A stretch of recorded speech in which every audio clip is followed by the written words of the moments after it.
முதல் 20 பேருக்கு பிரியாணி ஃப்ரீ. நாளைக்கு திறக்க போற ஒரு கடைக்கு தான் வந்தாங்க.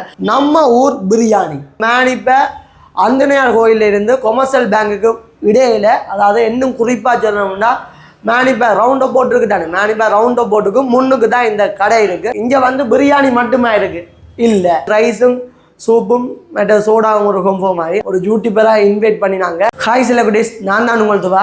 இன்றைக்கி நாங்கள் எங்கே வந்தனாங்கன்னா, இன்றைக்கி நாங்கள் நாளைக்கு திறக்க போகிற ஒரு கடைக்கு தான் வந்தனாங்க. அதுக்கு ஏன்னா இன்றைக்கி வந்தனி நாளைக்கு தானே வரணும் அப்படி நீங்கள் யோசிப்பீங்க.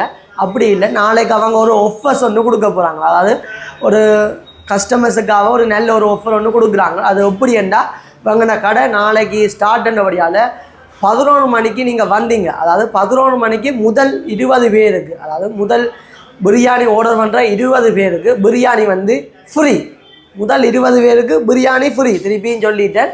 அப்படி எங்கே இந்த கடை இருக்குது, என்ன பேரில் இருக்குன்னா நம்ம ஊர் பிரியாணி. இந்த பிரியாணி சாப்பிடணும் போலையே எனக்கு கிடக்கு. இந்த பேரையே உண்மையாக நம்ம ஊர் பிரியாணி, அதாவது மேனிப்பேல பிரியாணி வந்துதா அது எங்களுக்கு தான் நல்ல. என்னடா நம்ம இடம் சங்கான, அப்போ பக்கத்துலேயே நாங்கள் பிரியாணி சாப்பிடக்கூடிய மாதிரி இருக்கும். மேனிப்ப அந்தனையார் கோயிலிருந்து கொமர்ஷியல் பேங்குக்கு இடையில, அதாவது இன்னும் குறிப்பாக சொல்லணும்னா மேனிப்ப ரவுண்ட் போட்டுருக்கு தானே, மேனிப்ப ரவுண்ட் போட்டுக்கு முன்னுக்கு தான் இந்த கடை இருக்குது. நம்ம ஊர் பிரியாணி. இங்கே வந்து பிரியாணி மட்டுமா இருக்குது இல்லை, இங்கே வந்து ரைஸ் இருக்குது, கொத்து இருக்குது, மற்றது உங்களுக்கு ரொம்பலாக தெரியும் தானே பிபிக்யூ, அது எல்லாருமே விரும்பி சாப்பிடணுங்க, அதுவுமே இங்கே இருக்குது. அது வந்து பின்னேரம் 4:30க்கு பிறகு தான் எடுக்கலாம். மற்றபடியில் மத்தியானம் நாளைக்கு நீங்கள் வருவீங்களா, அதாவது 11 மணிக்கு தான் இவங்க பிரியாணி கொடுக்க ஸ்டார்ட் பண்ணுவாங்க. அதனால் முதல் 20 பேர் யாருன்னு எனக்கு தெரியலை. நானும் அதில் 20ல் ஒன்றா இருக்கணும் போல் கிடக்கு. நாளைக்கு 11 மணிக்கு நானும் வருவேன், நீங்களும் வாங்க.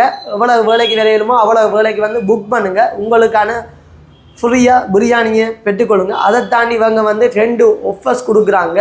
அதை வந்து நான் வீடியோவில் டிஸ்பிளேயில் போட்டு விட்றேன்.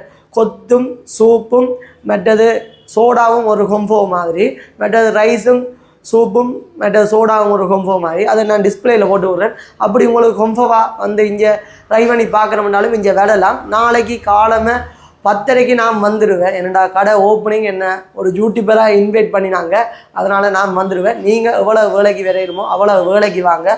மற்றும்படி நாளைக்கு சாப்பிட்டுட்டு எப்படி இருந்ததுன்றதை நான் கமெண்ட் பாக்ஸில் என்ன வருது, நாளைக்கு சாப்பிட்டுட்டு எப்படி இருக்குன்றதை உங்களுக்காக வீடியோவாக அப்லோட் பண்ணுறேன்.